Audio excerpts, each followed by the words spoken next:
All right, today we're going to dive into a philosophical revolution that completely reshaped how we think about, well, everything.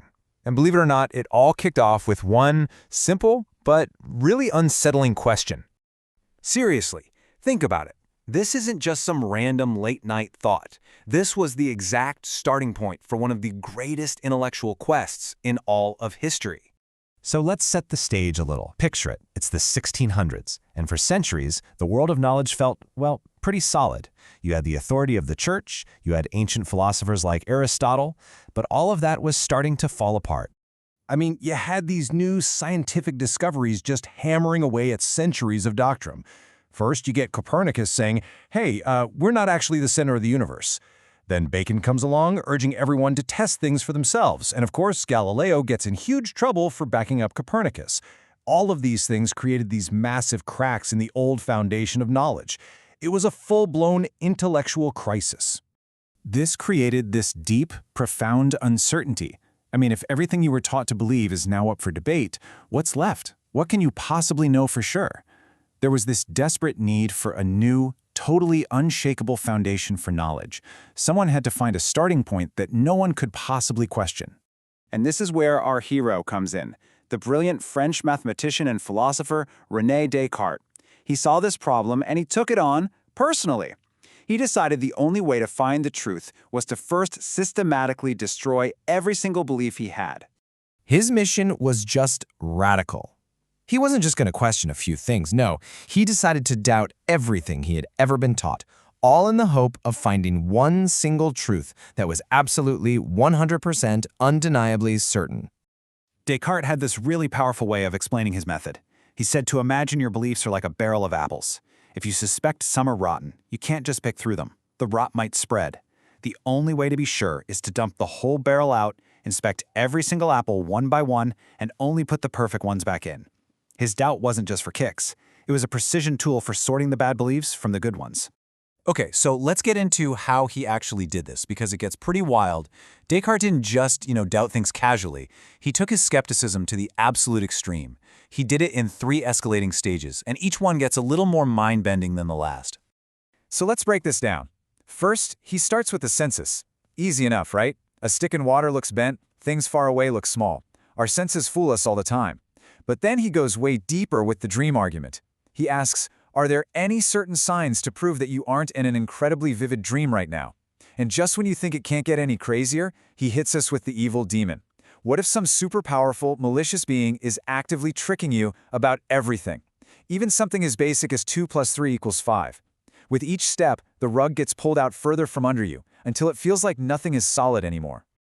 At this point, it really seems like nothing is safe. It honestly feels like Descartes has successfully argued himself into a universe of total, complete uncertainty. But he's not done yet. Because it's right here, at the absolute bottom of this pit of doubt, that he has his world-changing revelation. It's here that he finds that one perfect apple at the bottom of the barrel. Cogito ergo sum. I think, therefore I am. This was it. This was the one thing that evil demon could not possibly be deceiving him about, the simple fact that he was doubting, or thinking in the first place. Think about it for a second. In order to be tricked, you have to exist. In order to doubt, you have to exist. The very act of thinking proved his own existence. This, right here, was the single indestructible foundation he had been searching for all along. And it's really crucial to get this. For Descartes, thinking was a super broad term. It wasn't just doing math problems in your head. It was the whole range of your conscious mind. Doubting, feeling, imagining, willing. Any of those mental activities was absolute, undeniable proof of his existence as a conscious being. So from this one single point of certainty, I exist as a thinking thing, Descartes started to rebuild all of knowledge, piece by meticulous piece, using nothing but pure reason. He ended up arguing that reality is made of 2 fundamentally different kinds of stuff. On one hand, you've got the mind, this thinking substance. It's your consciousness, your thoughts, your feelings. It has no physical dimension. And on the other hand, you've got the body, the extended substance. That's everything physical that takes up space.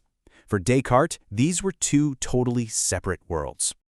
Now, this whole idea that you can start with a single, certain truth that you found using only your own reason, and then build an entire system of knowledge from it, that became the bedrock for a whole school of thought we now call rationalism.